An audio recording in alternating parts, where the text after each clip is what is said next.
Olá, aqui é Leandro Campos. Vamos estudar, dentro de processo civil, a formação, suspensão e extinção do processo. Os três temas eles estão aqui juntos porque formação só tem um artigo, né? Extinção são dois. O grande ponto mesmo central é a suspensão, que tem bastante coisa aqui e as bancas adoram. Então aqui, a formação do processo. Só tem aqui o artigo 312. Considera-se proposta a ação quando a petição inicial for protocolada. Todavia, a propositura da ação só produz, quanto ao réu, os efeitos mencionados no artigo 240, depois que for validamente citado. Então, primeiro ponto, importantíssimo. Quando se considera proposta a ação? Considera-se proposta a ação quando a petição inicial, que é a primeira petição lá que o autor vai protocolar, quando ela for efetivamente protocolada. A data daquele protocolo, protocolado no dia tal, ali é proposta a ação, ali nasceu a ação. Esse é o primeiro ponto. O segundo ponto são os efeitos do artigo 240, que, voltando lá no artigo 240, né, a citação válida, ainda quando ordenada por juiz incompetente, aquela coisa toda, induz litispendência, torna litigiosa a coisa e constitui moro devedor. Aí eu sugiro que você volte lá no artigo 240 e dê uma lida nisso lá. Aqui eu tenho que seguir adiante. O que eu estou querendo dizer aqui no artigo 312 é que esses efeitos aqui de induzir litispendência, tornar litigiosa a coisa e constituir em mora o devedor, esses efeitos somente serão produzidos com a citação válida. Ele vem aqui, ó, no artigo 312. Todavia, a propositura da ação só produz, quanto ao réu, os efeitos mencionados no artigo 240 depois que for validamente citado. Inclusive o artigo 240 fala a citação válida.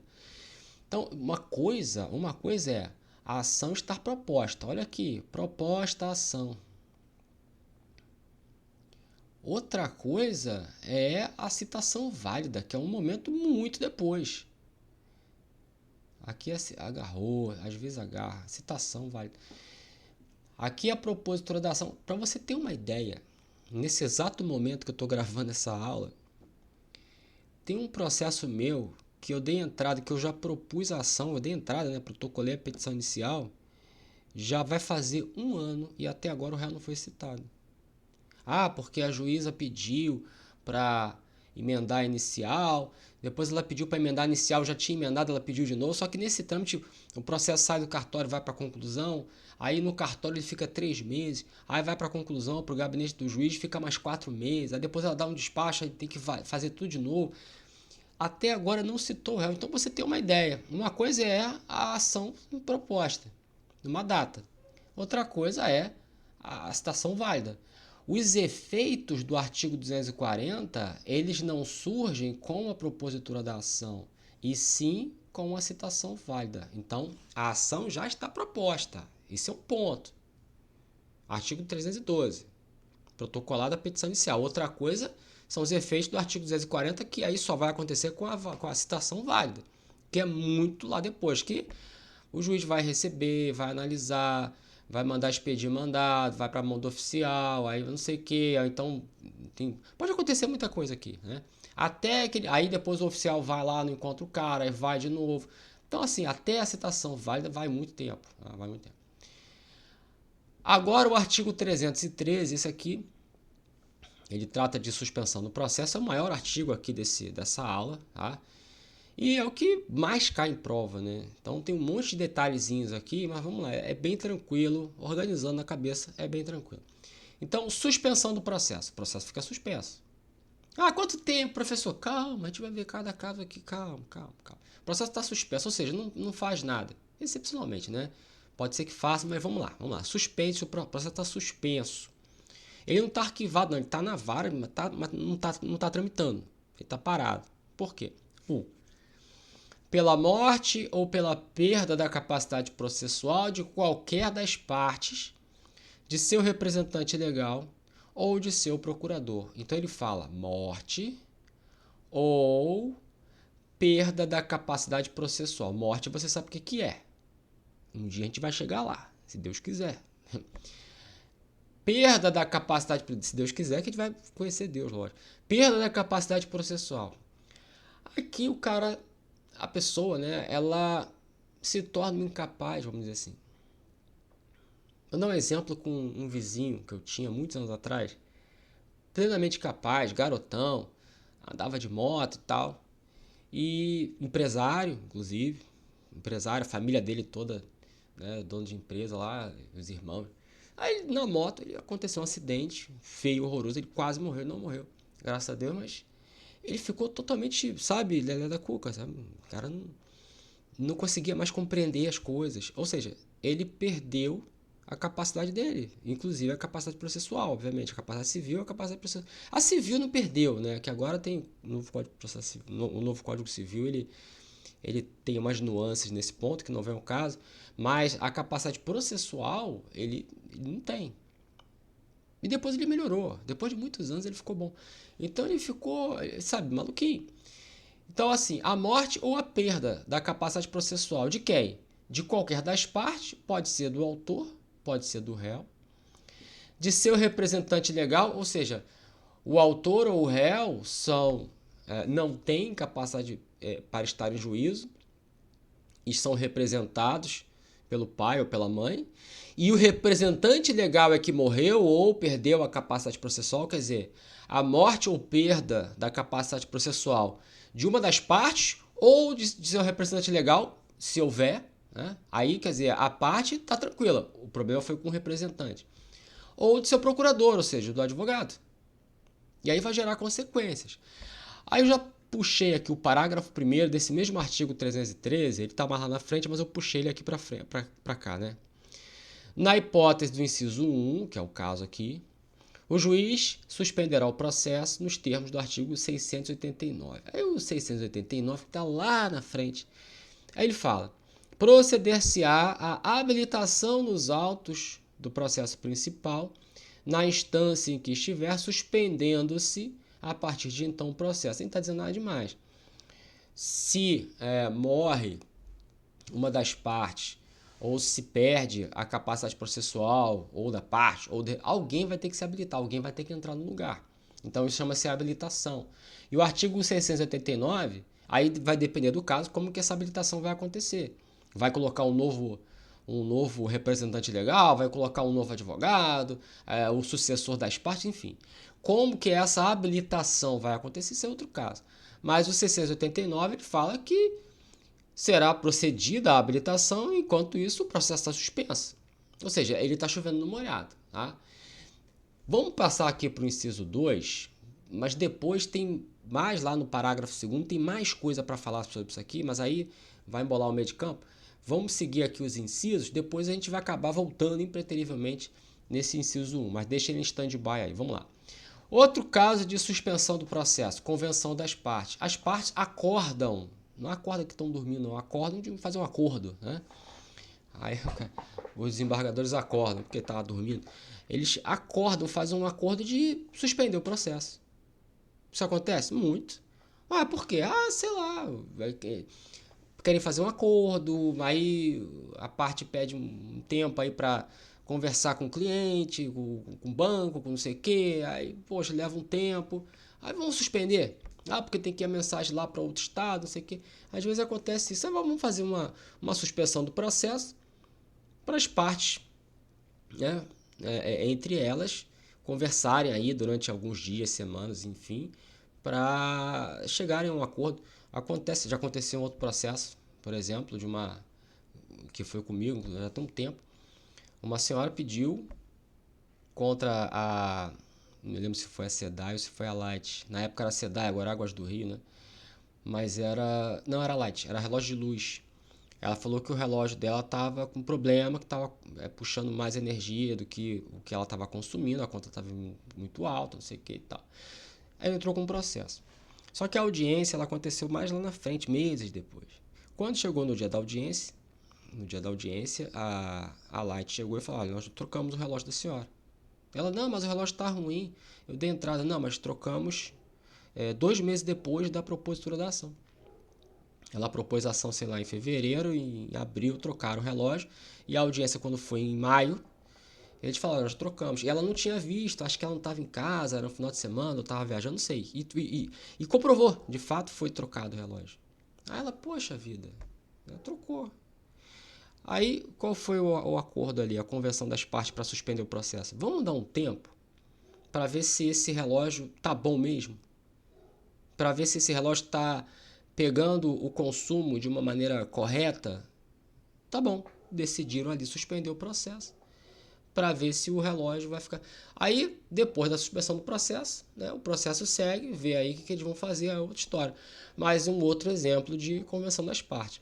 O parágrafo 4º, mais uma vez, ele está lá na frente, é o parágrafo 4º do próprio artigo 313, mas eu puxei para cá porque faz menção ao inciso 2. No parágrafo 4º ele fala: o prazo de suspensão do processo nunca poderá exceder. Aí ele fala 1 ano no inciso 5, que a gente ainda vai chegar no inciso 5, e 6 meses naquela prevista no inciso 2. Então, esse inciso 2, que é a suspensão do processo pela convenção das partes, pelas partes, autor e réu, que chegaram a esse acordo, olha, vamos suspender o processo, né, por um tempo aí para a gente resolver, não pode ultrapassar 6 meses. Até porque não é uma coisa ad eterna. Ah, suspende o processo, fica 10 anos suspenso. Não é assim. Então, 6 meses aqui, beleza. 3. Pela arguição de impedimento ou de suspeição. Esse aqui é brabo. Uma das partes está arguindo o impedimento, né, ou a suspeição do magistrado, do julgador. Essa arguição, seja de impedimento, seja de suspeição, vai ter que ser decidida na Câmara, na segunda instância. E, enquanto isso, o processo está suspenso. O juiz não pode falar. Por quê? Para preservar ali que esse juiz impedido ou suspeito dê alguma decisão ou alguma sentença enquanto a arguição está sendo analisada. Então, assim, a arguição de impedimento e suspeição, o desembargador lá na Câmara, ele vai analisar se o juiz da primeira instância é impedido ou é suspeito. Essa arguição, ela pode ser deferida ou indeferida. Se a arguição for indeferida, tá, olha, o juiz não é nem impedido nem suspeito. Se a arguição é deferida, sim, ele é impedido ou ele é suspeito. Em todo caso, o processo está suspenso, porque não se sabe. Durante o curso da arguição, durante a sua análise, o seu processamento, não se sabe se o juiz é impedido ou é suspeito. Enquanto isso, suspende o processo para esse juiz não falar nada. Porque vai que essa arguição seja deferida lá na frente e o juiz dê uma decisão, o juiz que era impedido.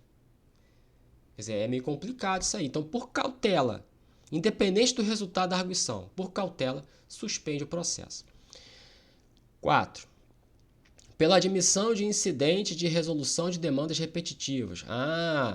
Chegou lá no processo, lá no juiz, uma demanda, né? Um processo, uma demanda.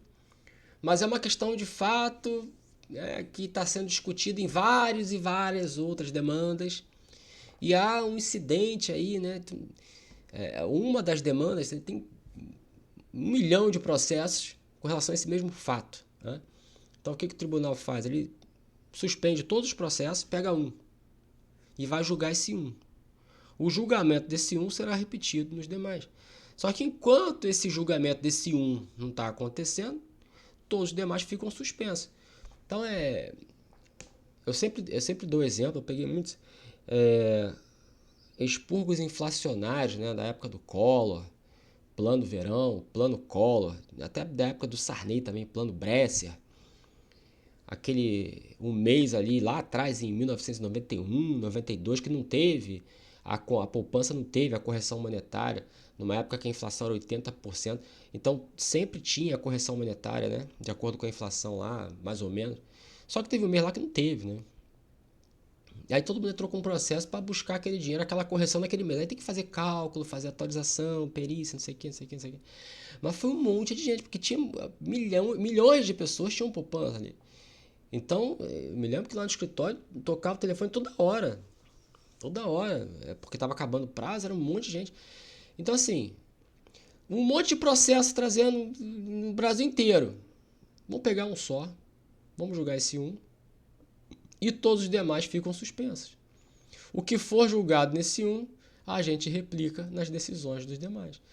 Então, há um incidente no curso do processo, o autor entrou com um processo contra o réu veio e falou assim, olha, há uma demanda repetitiva, eu vou alegar esse incidente aqui, né? E esse aqui é uma demanda repetitiva, estou alegando esse incidente para suspender esse processo enquanto a demanda lá em cima está sendo julgada. A outra, né? A paradigma. Aí o juiz vai e admite. O juiz admite esse incidente arguído pelo réu, né? E o processo fica suspenso até julgar o processo lá paradigma, né? Aquele que pega lá para cima para julgar, que vai ser o exemplo, e fica suspenso até esse ponto. Tem um monte de processo suspenso até hoje. 5. Quando a sentença de mérito, isso aqui é interessante, letra A, a linha A, depender do julgamento de outra causa ou da declaração de existência ou inexistência de relação jurídica que constitua o objeto principal de outro processo pendente. Outro processo pendente. Então aqui chama-se de prejudicial externa. Externa porque é de outro processo, né? Prejudicial é uma questão prejudicial. O que é uma questão prejudicial? Que tem que ser analisada antes da questão principal. A questão prejudicial, vamos colocar assim, a prejudicial, ela tem que ser analisada antes da questão principal, que eu vou dar um exemplo aqui. Vamos lá. A análise dessa prejudicial, se sim ou se não, essa questão aí, se está certo, se não está certo, não interessa. Ainda assim, a questão principal, ela vai ter que ser analisada. Tá? Essa questão prejudicial, ela pode ser interna, ou seja, no curso do mesmo processo, ou externa, como é o caso aqui, num outro processo. A prejudicial, ela é diferente da preliminar. A preliminar são aquelas questões processuais, né, alegadas, arguídas na contestação, antes da análise da questão principal. Aí você vê assim, mas qual é a diferença? Porque nos dois casos são situações, tanto na prejudicial quanto na preliminar, são situações que o juiz vai ter que analisar, vai ter que resolver antes da questão principal. Sim. Só que a diferença é que na preliminar pode ser que o juiz, acolhendo uma preliminar, ele não vai entrar na questão principal. Então, por exemplo, há uma preliminar de coisa julgada, ou seja, essa coisa aí que está sendo analisada, essa demanda, já há um julgamento, já foi julgado, né? Então o juiz não vai acolher a preliminar, não vai nem julgar a principal. Já na prejudicial, que também são questões prévias, né, à análise principal, se a prejudicial for deferida ou indeferida, ainda assim a questão principal vai ter que ter uma palavra do juiz. Tá? O exemplo aqui, que eu vou trazer de prejudicial, inclusive externa, é uma ação de, sei lá, vamos lá, não, como é que é? Tem inventário. E aí você tem lá no inventário os filhos, né? Tem a viúva, aí vai fazer toda a partilha. A viúva, vamos tirar a viúva para não ficar embolado. Então você tem os filhos, né? Mas aí tem uma pessoa que vivia em situação de união estável com o falecido. Né? Seja homem, seja mulher, não interessa.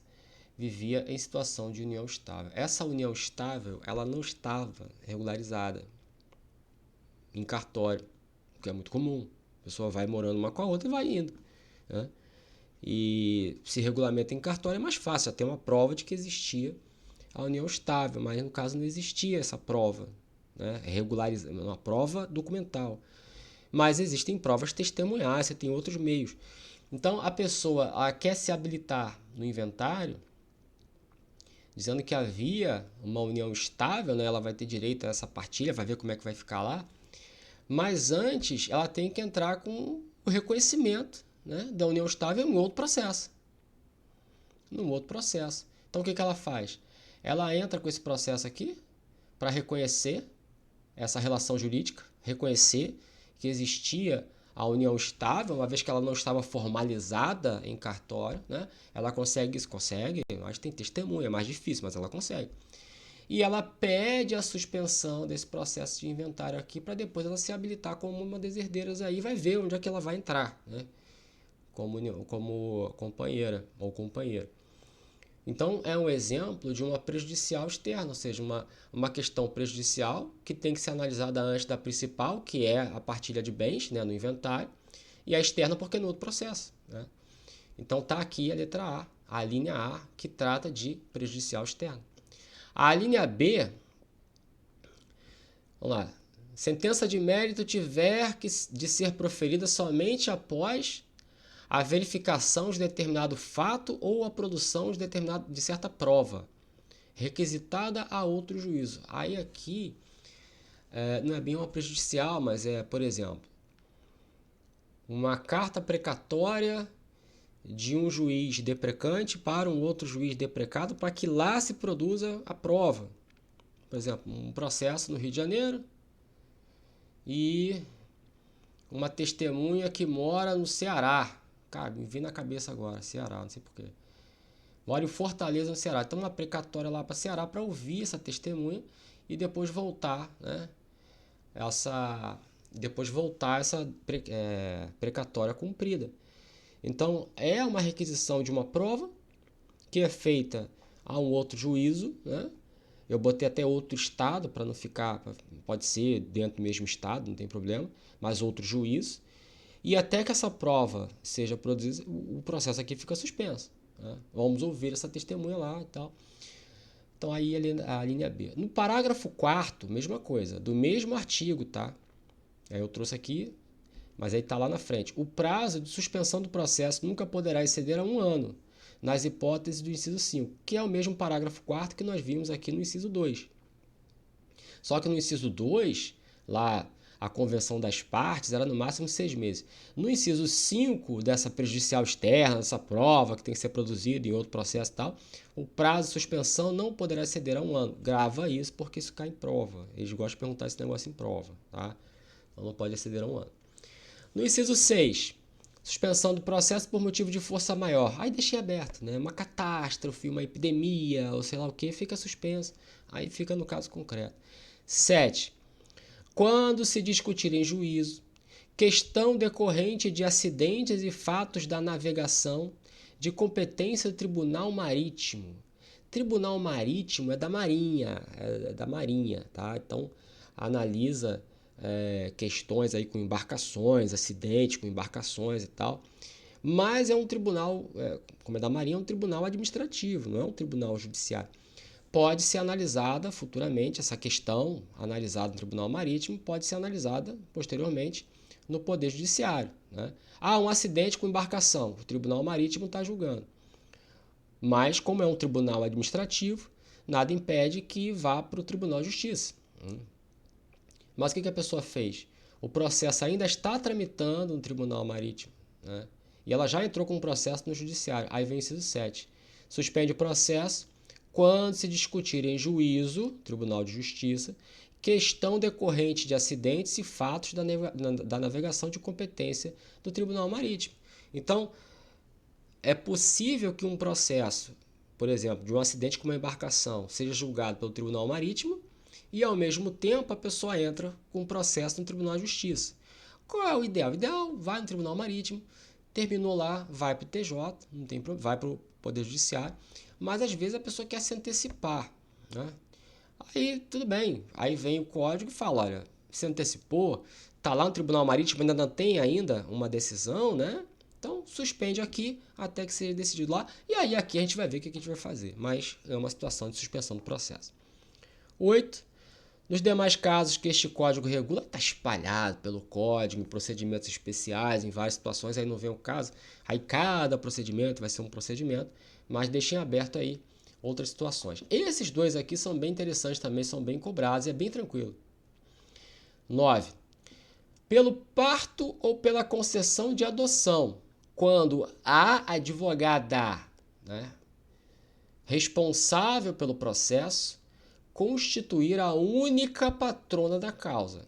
Então, a advogada, ela é a única patrona do autor, ou a única patrona do réu, e ela teve neném. Ou é o parto, né? Ou não teve neném, mas adotou. Vem o parágrafo 6º e fala o seguinte, mesma coisa, do mesmo artigo. No caso do inciso 9, que é o caso aqui dela, né? O período de suspensão será de 30 dias, contado a partir da data do parto ou da concessão da adoção, mediante a apresentação de certidão de nascimento ou documento similar que comprove a realização do parto, tem lá a declaração de nascido vivo, né, antes da certidão, ou de termo judicial que tenha concedido a adoção, desde que haja notificação do cliente. Então, a advogada, ela teve neném, vamos lá, colocar. Teve um parto. Ah, mas foi cesariana. Mas daí, cara, encaixa aí no parto também. Aí, teve neném. Beleza. O processo fica suspenso. Se ela for a única advogada. Ah, não, ela é advogada junto com outro advogado, numa sociedade de advogado. Aí não vai aplicar o inciso 9. O inciso 9 é bem claro. Quando constituir a única patrona da causa. Senão não aplica o inciso 9. Senão não vai suspender. Tem outro advogado. Só tem ela. Então, o processo fica suspenso por 30 dias. A partir de que momento? Da data do parto ou da concessão da adoção. Como é que ela vai comprovar isso? Ou uma certidão de nascimento ou documento similar, que antes da certidão de nascimento tem a declaração de nascido vivo, né? A criança nasceu ali no hospital, aí você pega o documento do hospital, que é a declaração de nascido vivo, e leva para o cartório fazer o registro. Essa declaração de nascido vivo também serve, tá? Ou o termo judicial, o documento judicial que concedeu a ela a adoção. É a prova que ela vai ter que fazer. Desde que haja notificação ao cliente. Lógico que ela vai notificar a cliente. Olha, eu tô grávida, eu vou ter neném, tá aqui, tá notificado, né? Ela assina, beleza. Tá aí, inciso 9, prazo de 30 dias. Ah, professor, mas o processo só fica suspenso na data do parto em diante. Mas ela só vai apresentar essa certidão, tipo, dias depois. Sim, mas aí o processo tem que retroagir, né, até a data do parto para que haja a suspensão por 30 dias. Se algum ato foi praticado aqui, por exemplo, ela nasceu o bebê no dia 1º, só no dia 5 que ela teve condições de chegar no processo, pô, mas teve parto, pelo amor de Deus. Só no dia 5 que ela juntou no processo a certidão. A suspensão começa a partir do dia 1º, é retroativo. Ah, mas o juiz praticou um ato aqui no dia 3, então esse ato aqui não vai existir, vai ser revogado. A suspensão é da data do parto ou da concessão da adoção. 10. Quando o advogado, aí o pai, é responsável pelo processo, constituir o único patrão da causa e tornar-se pai. No caso dele, parágrafo 7º. No caso do inciso 10, que é o caso dele, o período de suspensão será de 8 dias. Pô, mãe é mãe, pai é pai. 30 dias, a mulher nasceu dela, pelo amor de Deus. O pai é 8 dias, bem menos. Contado também a partir da data do parto ou da concessão da adoção. O parto não é dele, pelo amor de Deus, é da mulher. Mediante a apresentação de certidão de nascimento, a mesma coisa. Ou documento similar que comprove a realização do parto ou termo judicial que tenha concedido a adoção, desde que haja notificação do cliente, a mesma coisa. Mas o lance aqui do advogado, 8 dias. 8 dias. Nasceu através de um parto ou foi uma concessão de adoção. Beleza. Isso aqui cai muito, esses dois aqui. Cai muito. Parágrafo 1º, nós já falamos, né? Está lá no inciso 1. Esse parágrafo 2º, continuando aqui o inciso 1, que eu falei, deixa em stand-by, daqui a pouco eu volto. Que é a morte ou perda da capacidade processual de uma das partes, de seu representante legal ou do seu procurador.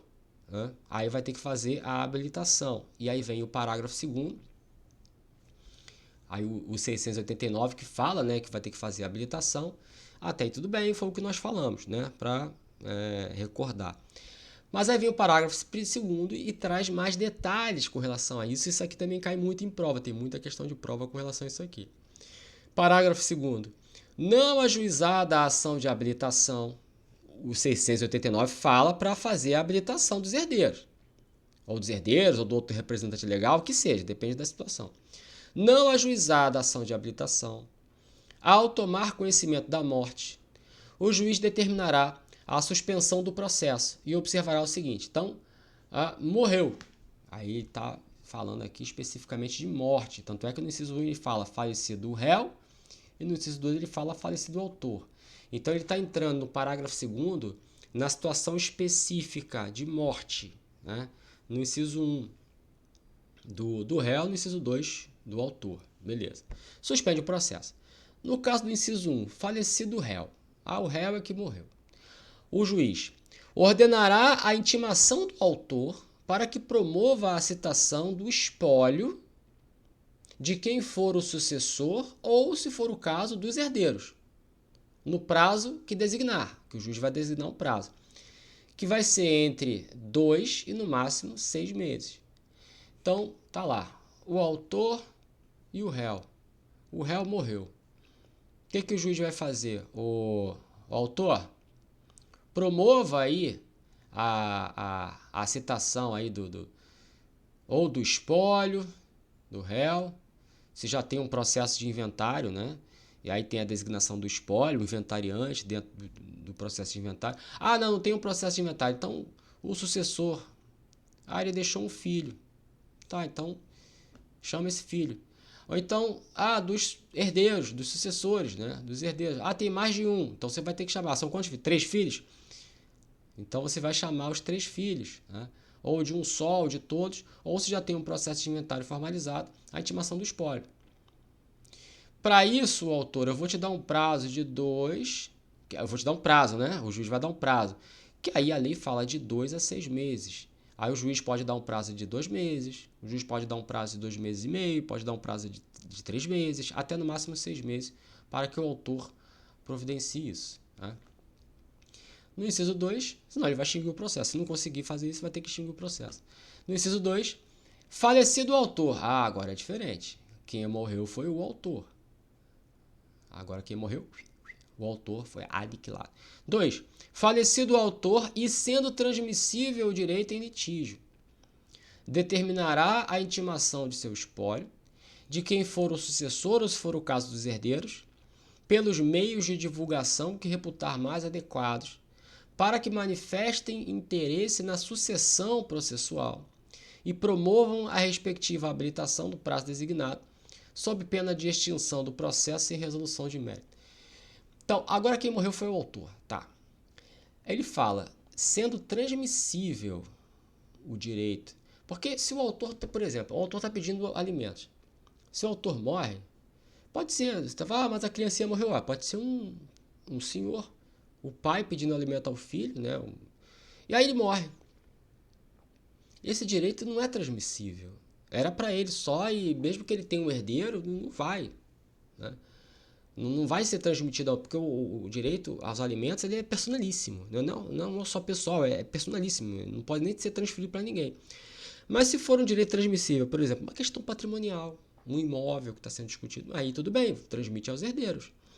Então, falecido o autor e sendo transmitível o direito em litígio, por exemplo, uma questão patrimonial, né, que está em litígio, o juiz determinará a intimação de seu espólio, sucessor ou herdeiros. A mesma coisa aqui no caso do autor. O juiz é que vai intimar se já tem um espólio ou se não tem um espólio, que é processo de inventário.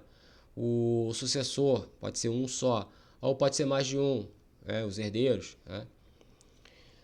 Pelos meios de divulgação que reputar mais adequados. Aí não fala aqui se é por oficial de justiça, se é por diário de justiça eletrônico, se é por qualquer outro meio. Ele fala meios de divulgação que reputar mais adequados. Aí o juiz é que vai escolher um no caso concreto. Para que se manifestem, o espólio, ou o sucessor, ou os herdeiros, para que eles se manifestem no interesse da sucessão processual. Aí aqui não é substituição processual, é sucessão processual. Substituição é quando alguém vai em seu próprio nome buscar um direito alheio. No caso aqui, o direito ele é transmitido aos herdeiros. Então, os herdeiros passam a ser os donos do próprio direito. Estão sucedendo a parte que morreu, né? Então, é sucessão processual. E promovam a respectiva habilitação sob pena de extinção do processo sem resolução de mérito, né? Aí, sem resolução de mérito. Então, se não for feito isso, o processo será extinto sem resolução do mérito. Eu falei aqui sem resolução do mérito no caso do inciso 1, né? Se o falecido réu, o autor não promover a citação do espólio, tal, aí não tem réu. Se não tem réu, o processo será extinto também. Mas tendo réu, e se o autor conseguir promover essa citação, essa intimação, entrando os herdeiros se habilitando no processo, o processo vai seguir. A mesma coisa aqui do inciso 2. Parágrafo 3º. Seguindo também o inciso 1. No caso de morte do procurador. Lá no parágrafo 2º era a morte do autor, ou falecimento, né? Do autor ou do réu. Aqui é a morte do procurador, do advogado, de qualquer das partes. Voltando ao inciso 1, né? Morte ou perda da capacidade processual de uma das partes, do representante legal ou do procurador. A morte do autor e do réu foi tratada no parágrafo 2º. E a morte do procurador, de uma das partes, está tratada no parágrafo 3º. Então, no caso de morte do procurador de qualquer das partes, seja do autor, seja do réu, ainda que iniciada a audiência de instrução e julgamento, por que ele botou isso? Porque antes do código anterior era diferente, mas mesmo que já tenha iniciado a IJ, né, aí lá para frente, acaba que não tendo relevância isso. O juiz determinará que a parte constitua novo mandatário no prazo de 15 dias, ao final do qual extinguirá o processo sem resolução do mérito se o autor não nomear, ou ordenará o prosseguimento do processo à revelia do réu se falecido o procurador desse. Aí aqui, primeiro, o prazo para as partes, o autor e réu, colocarem um novo advogado é um prazo de 15 dias. Não interessa se é advogado autor ou se é advogado réu. Mas a consequência vai ser diferente no caso ali do falecimento do autor ou do réu. A consequência vai ser, se o autor, o advogado, ele morreu e ele não habilitar um novo advogado nesse prazo, o processo será extinto. O processo será extinto sem resolução do mérito. Mas se é advogado do réu, e o réu não habilitar um novo, que morre, né? E o réu não habilitar um novo advogado, o processo não vai ser extinto, não. O processo vai seguir a revelia do réu, até que o réu arrume um advogado. Ah, morreu o advogado do réu. Ah, réu, beleza, o processo vai ser extinto, me dei bem. Não, senhor, o senhor vai ter prazo para habilitar um novo advogado. Ah, então passou o prazo, não habilitei um novo advogado. Ah, me dei bem, o processo vai ser extinto. Não, réu. Não, a gente vai ver se você tem... Se você é obrigado a pagar alguma coisa ou não lá na frente, que o autor está entrando no processo contra você. Então você não vai se beneficiar, né? Então, sendo o caso de advogado do autor que falece, e o autor não coloca um novo advogado, o processo é extinto sem análise do mérito. Mas se é o caso do advogado do réu que falece, e o réu não coloca um novo advogado, o processo vai seguir, porém, a sua revelia. As consequências da morte do procurador são diferentes das consequências da morte da parte, né? Então, cada caso vai ser um caso. Parágrafo 4º já foi falado. No parágrafo 5º, o juiz determinará o prosseguimento do processo assim que esgotados os prazos previstos no parágrafo 4º, né, que é o caso aí de 6 meses e 1 ano, que acabou esse período, o processo o juiz vai dar seguimento ao processo, né? Ah, convenção das partes, 6 meses. Acabou 6 meses, processo. Opa, acabou 6 meses, vamos embora, vamos seguir o processo aqui. O que vocês fizeram? Ah, então vamos ver o que vai acontecer. O parágrafo 6º, né, no caso da mãe lá, já foi falado, né, da advogada. O parágrafo 7º, no caso do pai também, né, que foi pai. Artigo 314. Finalmente acabou o 313, né? 314. Durante a suspensão, é vedado praticar qualquer ato processual, podendo o juiz, todavia, determinar a realização de atos urgentes a fim de evitar dano irreparável, salvo no caso de arguição de impedimentos. Olha que interessante. Se o processo está suspenso, não pode praticar nenhum ato naquele processo. O processo está para isso que existe a suspensão. Ponto. Ah, mas excepcionalmente ocorreu uma situação urgente aqui, o juiz vai ter que dar uma palavra, o processo está suspenso. Tudo bem. Para a realização de um ato urgente, Aí o juiz, o cara sofreu um acidente, vai ter que ser internado agora, tá, o juiz vai lá, defere. Beleza, é um ato urgente. É evitar um dano irreparável, beleza. Então, qual é a regra? Durante a suspensão do processo, não pratica ato, excepcionalmente se for a determinação de um ato considerado urgente no caso concreto. Mas tem a ressalva.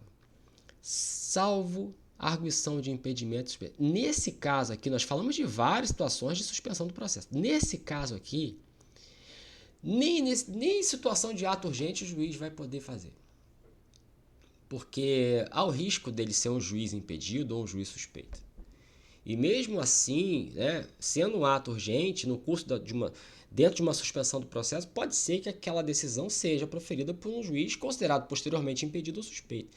Então, nos casos de arguição de impedimento e de suspeição, não pode praticar nenhum ato nem de caráter urgente. Bem interessante, né? Bem interessante esse artigo 314. Muito legal, muito legal. O 315 ainda é a suspensão do processo. Ele vai falar de processo criminal, mas é uma outra... Não deixa de ser uma prejudicialidade externa, né? É uma questão que tem que ser resolvida antes, num outro processo, né? Uma prejudicial externa. Só que ele especificou aqui, né? Vamos lá, 315. Se o conhecimento do mérito depender da verificação da existência de fato delituoso, um delito, um crime, o juiz pode determinar a suspensão do processo até que se pronuncie a justiça criminal. Pode. As instâncias civil e criminal são independentes e autônomas, né?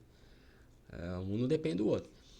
Mas pode ser que o juiz ache por bem. Olha, tem um processo criminal rolando contra isso aí. Eu sou um juiz civil, né? Tá pedindo dano moral na vara civil em decorrência de um crime. Eu não sabe nem se o crime existiu ou não, né? O juiz civil, o que ele faz? Olha aqui. Vamos lá, criminal e civil. Aqui é delito. Criminal, delito. Aqui é dinheiro, indenização. A indenização é em decorrência daquele crime. Mas o crime não foi julgado. O civil pode decidir? Pode. Mesmo que o crime não tenha sido julgado. Mas por cautela. O que o juiz da vara civil vai dizer? Olha, vamos suspender o processo até que essa justiça criminal se manifeste.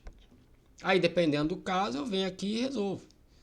Eu digo se tem ou se não tem, né? Um dano moral, né? Em decorrência desse crime. Um dano moral, um dano material, não sei. Então, por cautela, ele pode fazer isso. Pode suspender o processo. Até que a pronúncia... É uma prejudicial, né?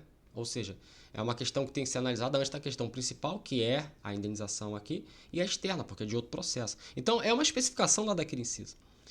No parágrafo 1º fala, se a ação penal não for proposta no prazo de 3 meses, contada a intimação do ato de suspensão, cessará o efeito desse, incumbindo ao juiz civil examinar incidentemente a questão prévia.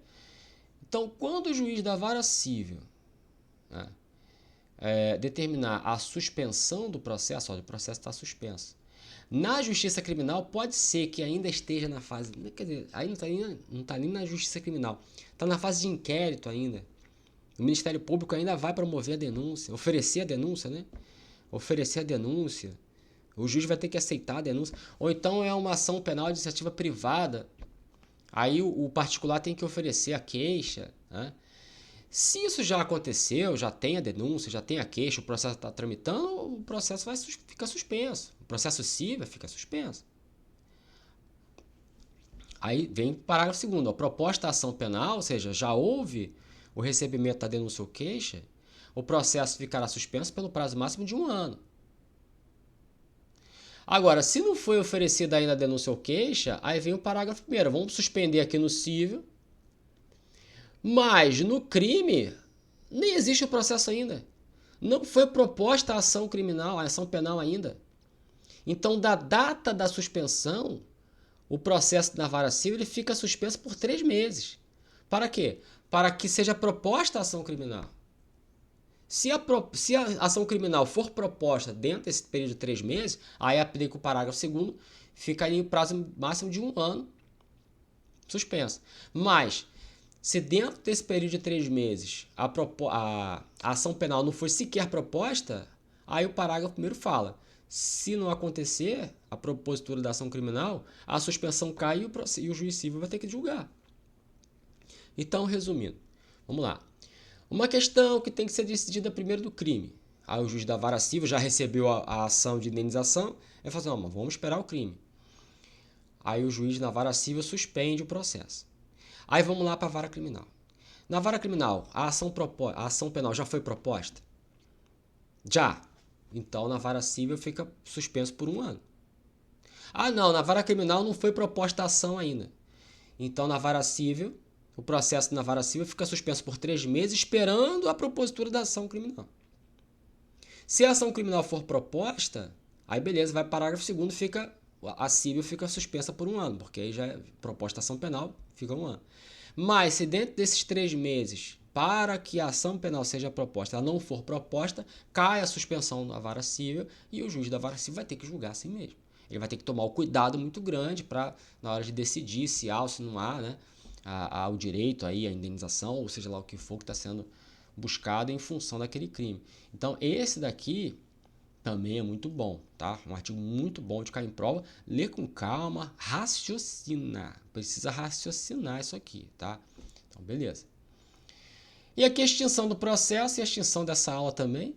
Mas tem 2 artiguinhos aqui, ó. 316, a extinção do processo da SEAR por sentença. Você já sabe disso.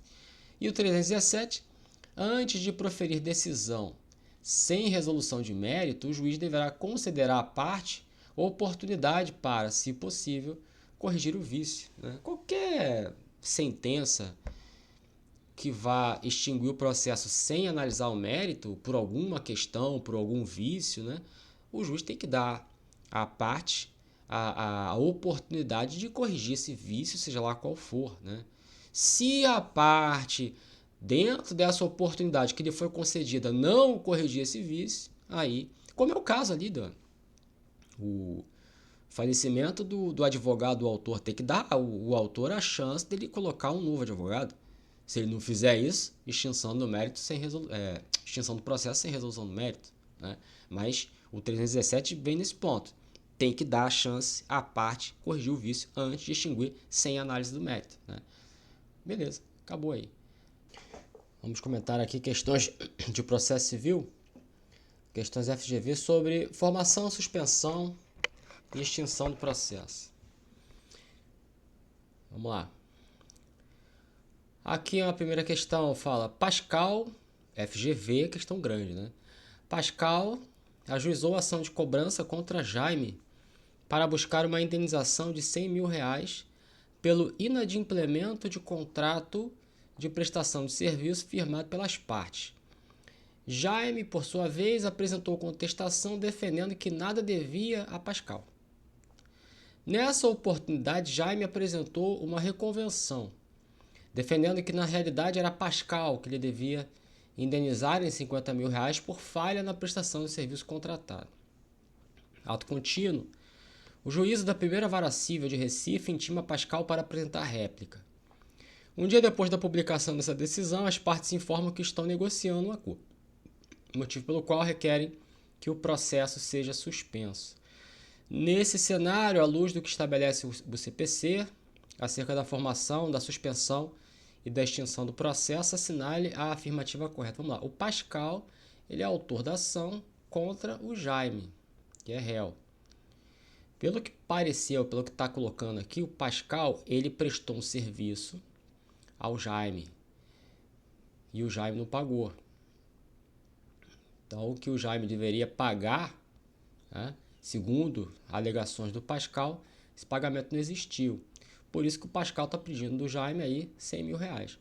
O Jaime contestou, né, ele se defendeu, dizendo que não tinha nada a dever ao Pascal. Beleza.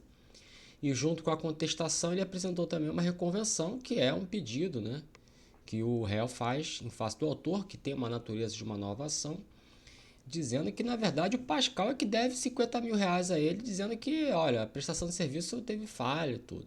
Tá bom. Aí, quando o juiz intimou o Pascal para falar sobre a reconvenção, né, sobre apresentar réplica, né, no caso, aí eles alegaram assim, olha, estamos em conversas aqui sobre um acordo estamos negociando um acordo. E aí pediram a suspensão do processo. Beleza. Existe a possibilidade do juiz suspender. Quer dizer, essa história toda de entrar com processo, reconvenção, réplica, 100 mil, 50 mil, na verdade, é tudo para encher linguiça. Porque a pergunta mesmo está sendo feita com relação à suspensão do processo diante da convenção das partes, que o juiz pode suspender o processo mediante convenção das partes pelo prazo máximo de 6 meses.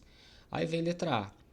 Tendo em vista a convenção das partes, o processo poderá ser suspenso por tempo indeterminado. Aí tu matou. É por 6 meses. Especialmente porque o CPC privilegia a busca pela solução consensual dos conflitos. Sim, o CPC dá esse privilégio. Ele busca sempre a solução consensual, antes e durante o processo. Mas a suspensão pela convenção das partes, o CPC fala que é por 6 meses. Então a letra A está errada. B. O processo não poderá ser suspenso? Já está errado aqui. Pode sim. Uma vez que a mera tratativa de acordo entre as partes não configura fundamento para o pedido de suspensão. É fundamento sim. Sendo motivo suficiente para impedir que o judiciário dê solução definitiva. Não, tudo errado. Pode ser suspenso. A convenção das partes é a tratativa de acordo é um fundamento sim para a convenção das partes, não tem problema nenhum. É a convenção das partes. Se as partes decidem suspender ali, por qualquer motivo, se vai fazer um acordo ou qualquer outro motivo, se os dois convencionam o autor e o réu, acabou. O fundamento ali é a vontade dos dois, livre e manifesta. Pô, se é por conta de um acordo, se é por conta de qualquer outra coisa, não vem ao caso. Mas a livre e manifesta a vontade das partes. B está fora. C. Tendo em vista a convenção das partes, o processo poderá ficar suspenso, mas pelo período máximo de 6 meses. Matou. É isso aí. Acabou. D. O processo não poderá ficar suspenso. Outro erro. Pode sim. Uma vez que após a apresentação da contestação, há a estabilização da demanda. Não. Estabilização da demanda é depois, saneamento do processo. E mesmo assim não há impedimento, mesmo após a estabilização, que não é na contestação, é momento posterior, mas mesmo após a estabilização também é possível a suspensão do processo pela convenção das partes. Tá? Então aqui está tudo errado. Letra E, tendo em vista a convenção das partes, o processo poderá ser suspenso, o que significa dizer que será vedada a prática de qualquer ato processual, inclusive aqueles relativos a atos urgentes. Essa finalzinha que matou. Porque sim, o processo pode ser suspenso pela convenção das partes, significa dizer que durante a suspensão do processo não haverá prática de qualquer ato processual, e exceto aqueles relativos a atos urgentes. Aqueles atos considerados urgentes poderão ser praticados mesmo durante a suspensão do processo, que é uma exceção. Tá? Então, a letra A está errada. Ficou letra C, questãozinha legal. 2. A suspensão do processo pode ser conceituada como um estado de paralisação do procedimento, podendo ser motivada por causas diversas elencadas em lei. Entre as causas de suspensão do processo, é correto indicar a seguinte: essas causas de suspensão do processo você vai encontrar no artigo 313 do Código de Processo Civil, você já sabe, né? 313 do CPC. Entre as causas, vamos lá, letra A. Quando qualquer um dos advogados responsáveis pelo processo se tornar pai. Qualquer um? Não, desde que ele seja o único advogado daquela parte.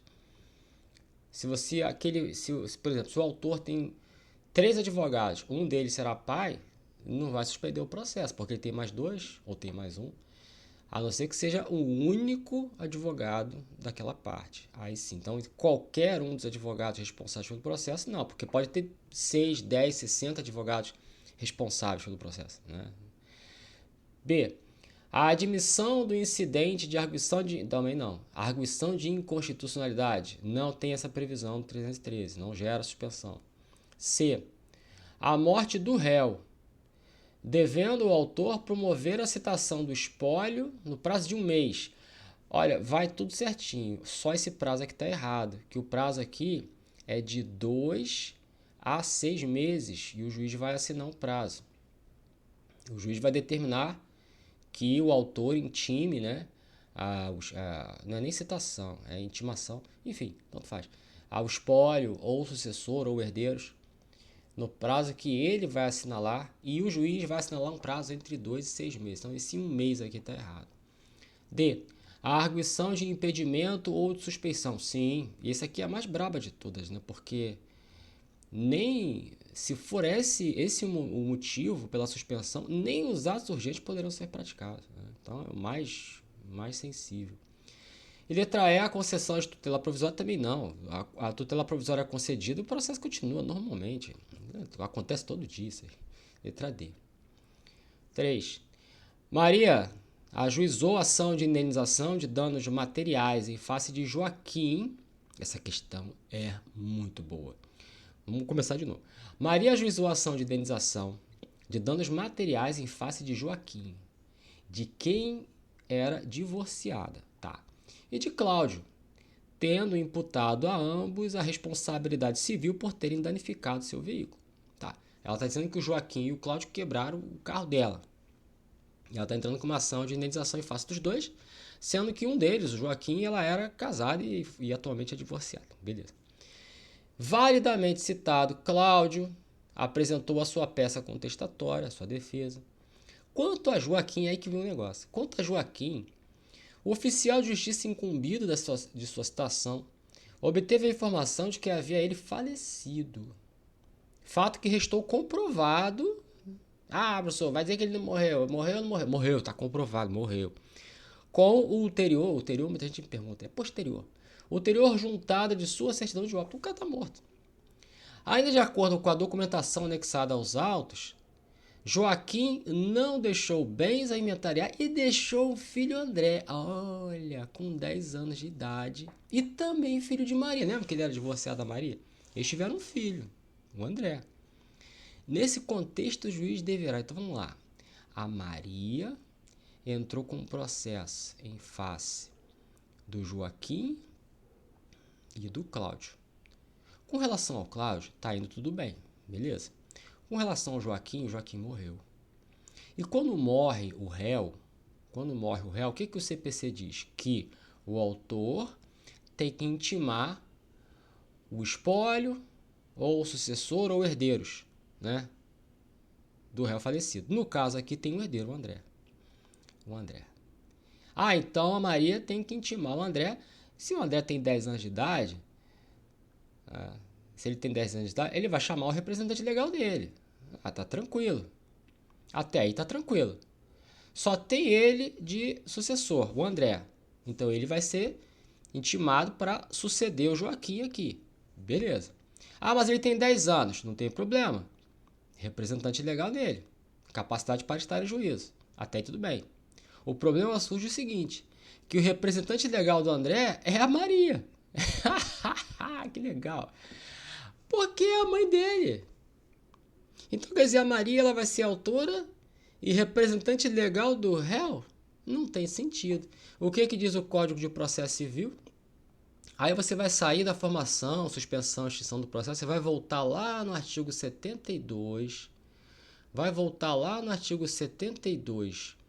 do CPC, no inciso 1, em que haverá a nomeação pelo juiz de um curador especial.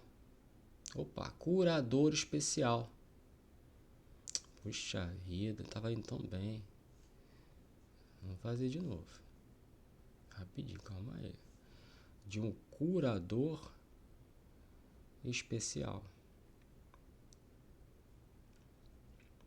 Em que situações? Dentre outras, quando a parte não tiver um representante legal. Bom, o André, ele tem um representante legal que é a Maria. Mas continuando esse inciso 1, fala, ou quando os interesses deste forem colidentes com os daquele, ou seja, os interesses do representante legal são diferentes dos interesses do réu. Então, pelo jogo aqui, não tem como. A Maria, ela tem um interesse colidente com o interesse do réu. A Maria quer receber o pagamento, o réu não quer dar. Ah, mas você perguntou para o menino? Não tem que perguntar, ele é réu. A natureza dele já é de defesa contra o autor, já é a natureza. Por isso que tem o CPC para proteger esse tipo de situação. Se lá na frente, aí o juiz vai e nomeia um curador especial. Se lá na frente esse curador especial, que é um defensor público, né, conversar com o menino e ver e tal, e aceitar o pedido da Maria, aí é outra história. Aí vai ser um curador especial, uma outra cabeça, não ela própria. Não tem sentido. Não tem sentido ela ser autora e ré. Não é bem a ré, ela é a representante legal do réu. Então, obviamente, está bem claro ali que o interesse dela é coincidente com o interesse do outro. Nomeando um curador especial, aí beleza. Se o curador especial chegar à conclusão de que a Maria tem razão, beleza, é outra cabeça, não a cabeça da Maria que vai dizer isso, né? Senão não tem sentido. Então vamos lá. A pergunta. O juiz deverá, nesse contexto, o juiz deverá. Letra A. Extinguir o feito? Não. Em razão da falta de pressuposto processual de existência, qual seja uma das. Não, vai suspender o processo e vai determinar que a Maria intime. Letra B. Extinguir o feito? Também não. Letra C. Suspender. No aguardo das providências que viabilizem a substituição processual. Não é substituição processual, é sucessão processual. Substituição processual é quando você vai em seu próprio nome buscar um direito alheio. O André está indo buscar em nome dele um direito que é dele. Então não é substituição, é sucessão. Ele está entrando no lugar do pai dele. Letra C. Declinar da competência em favor de um dos juízes da infância. Não, juiz de infância e juventude não é para isso, não. É para outras situações aí de menores. Tem a Lei de Organização e Divisão Judiciárias, define lá as competências do juiz da infância e juventude, que não é isso aqui não. Letra E. Após a habilitação de André no polo passivo, como réu, nomear curador especial para exercer sua defesa. É exatamente, letra E, aplicando também o artigo 72. Muito boa a questão. 4. Diante do falecimento de servidor público José, Maria, após o indeferimento de seu pleito administrativo, ajuizou, perante o órgão judicial dotado de competência fazendária, ação de procedimento comum em face da autarquia previdenciária, postulando a sua condenação a lhe pagar pensão por morte. Como fundamentos de seu pedido, Maria alegou ter convivido com José por mais de 20 anos, havendo sido a única dependente financeira regularmente citada. A autarquia demandada ofertou peça de contestação, na qual negou os fatos alegados na exordial, que a exordial é a petição inicial. Antes da prolação da decisão declaratória de saneamento do feito, Maria intentou demanda perante o juiz de família, pleiteando o reconhecimento de seu vínculo. Então, quer dizer, a Maria era casada com José. Casada não. Ela fala que tinha uma relação de união estável, mas não tinha. Convivido com José por mais de 20 anos. Não é casamento. Então ela conviveu por mais de 20 anos com José. Só que o José morreu. Aí a Maria entrou com um processo contra a autarquia lá que administra a pensão, né? Pedindo pensão. Olha, eu quero a pensão. Aí a autarquia, mas peraí. Isso na vara de fazenda, né? A competência fazendária, a autarquia na vara de fazenda. Mas a autarquia chegou e falou assim, mas vem cá, quem é você? Porque não tem nenhum registro aqui dizendo que você é casada ou que você tem uma união estável registrada em cartório. A Maria, é união estável, mas é de fato, né? Não tá. São 20 anos, são 20 anos. O que a Maria fez? Entrou com um processo na vara de família.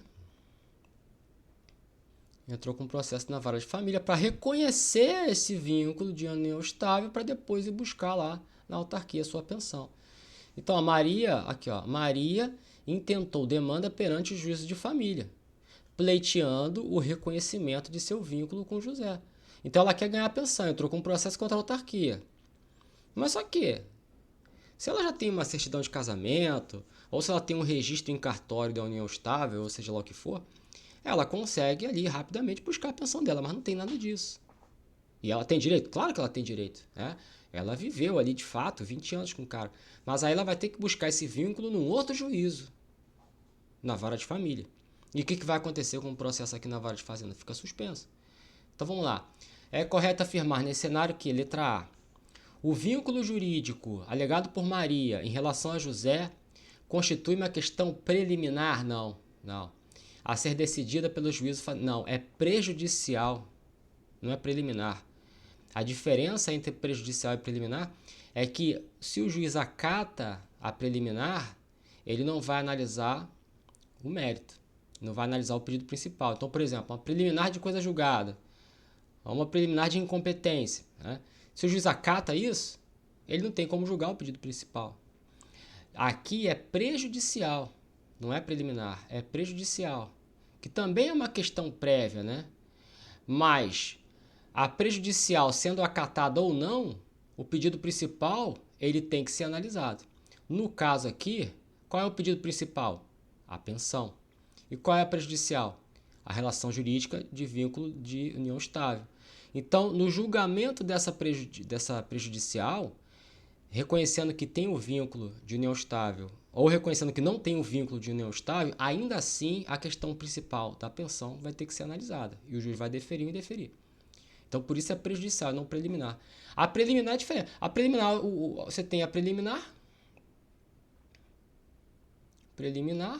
e o pedido principal. Qual é o pedido principal? Por exemplo, pagar, quero que pague. Qual é a preliminar? Coisa julgada. Isso aqui já foi julgado. Agora, se o juiz acatar a preliminar, ele não vai analisar a principal. Então, por isso que é uma preliminar, né? Uma vez acatado, o principal não entra. Se a preliminar for rejeitada, tudo bem, ele vai na principal. Do contrário, não. Agora, a prejudicial, a diferença é essa. Mesmo que acate ou não acate, o pedido principal tem que ser analisado. Então, aqui não é preliminar, é prejudicial. E prejudicial externa, né? Que é fora desse processo para um outro processo, né? Não é no juízo da fazenda pública, é na vara de família, é externa, inclusive. Letra B. Ao se constatar a existência do processo em curso no juízo de família, o feito instaurado perante o juízo fazendário deverá ser extinto? Não, ele vai ficar suspenso. Suspenso por até 1 ano, inclusive. Letra C. Ambos os feitos deverão ser reunidos? Não. Para o processamento e julgamento tem nada a ver, não tem conexão. São duas coisas diferentes, né? Sendo prevento o juízo fazendário, nada a ver. Aí, quer dizer, o juízo de fazenda vai dizer se tem ou não união estável. Não é competência dele. Letra D. E também tem que reunir processos em juízos que têm a mesma competência, né? Vara civil com vara civil, família com família, fazenda com fazenda. D. A hipótese será de suspensão, sim, do processo instaurado perante o juízo fazendário contra a autarquia, no aguardo do desfecho do feito que tramita no juízo de família, letra D. Inclusive, até o código fala suspensão até 1 ano. Se não resolver, cai a suspensão e o processo continua. Letra E. Caso o juízo fazendário profira sentença em que decida expressamente a questão relativa ao vínculo entre Maria e José, tal matéria, preclusas as vias impugnativas, ficará abrangida pelos limites objetivos da coisa julgada? Não. Mesmo que o juízo fazendário, né, fale de uma vez ou outra que tenha um vínculo entre Maria e José, isso não vai fazer coisa julgada. Porque, olha só, a sentença ela tem 3 partes. O relatório, a fundamentação e o dispositivo. Aí já é mais de sentença, tá? O relatório é um resumo do processo. A fundamentação é onde o juiz começa a falar o que ele acha. Eu acho isso, eu acho aquilo, a prova disso leva a crer que aquilo. Ele começa a dizer lá do processo. E o dispositivo é 1 ou 2 frases, né? 1 ou 2 linhas, né? E o suposto julgo procedente o pedido. E o suposto julgo improcedente o pedido. Ou e o suposto julgo procedente em parte o pedido. O dispositivo é só uma frase.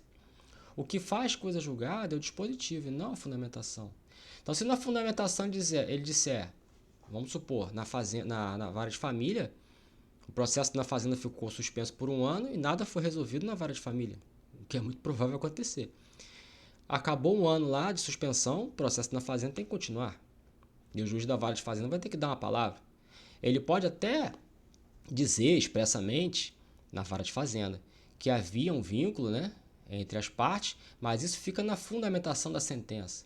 O que faz coisa julgada é a parte dispositiva. De modo que, futuramente, como não tem coisa julgada, essa parte aqui que o juiz disse que havia, mas é um juiz de fazenda, ele não está julgando isso. Ele está colocando na fundamentação, até porque ele não tem competência para isso, como a gente falou, né? Mas, futuramente, na vara de família, pode ser que não haja. Pode ser que o juiz da vara de família competente para tal dizer, não tem Essa união estável ela não conseguiu comprovar. O que vai acontecer? Ela vai perder a pensão aqui. Tu entendeu a jogada da parada? Que parada louca, né? Então aqui a letra E tá errada, né? Ele fala que ficará abrangida pelos limites objetivos da coisa julgada material. Não, não fica. Porque se o juiz de fazenda pública disser que há relação união estável, fica na fundamentação da sentença, que não faz coisa julgada. O que faz coisa julgada é o dispositivo da sentença. Então, futuramente, um juiz da vara de família pode dizer que não há essa união estável. E a autarquia já está pagando a pensão para ela. O que vai acontecer? Vai deixar de pagar a pensão. Se vai ter que devolver o dinheiro ou não, vai depender da lei lá do ente federativo. Mas não vai fazer coisa julgada. Beleza. Quinta questão. Em uma audiência de instrução e julgamento, os procuradores do autor e do réu perceberam a possibilidade de se obter uma composição extrajudicial do feito, acordo, né?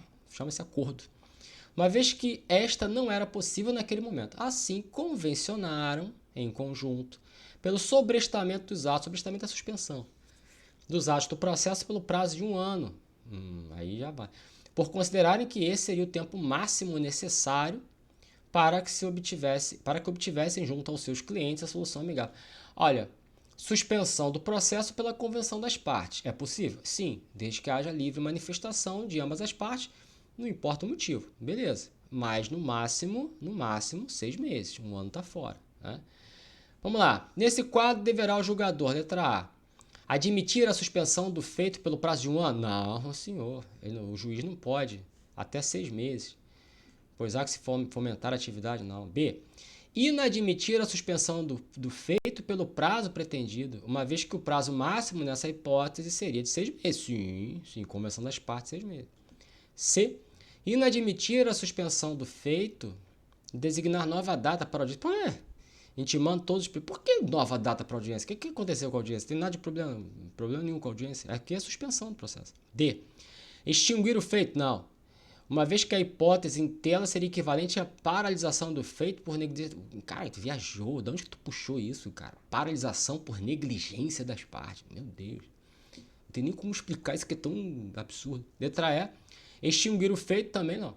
Uma vez que a hipótese em tela é tratada como abandono da causa. Também não. É convenção das partes. Vamos tentar fazer um acordo. Só que o prazo é 6 meses. Estão pedindo 1 ano. Só o juiz fala, aceito por 6 meses. Acabou.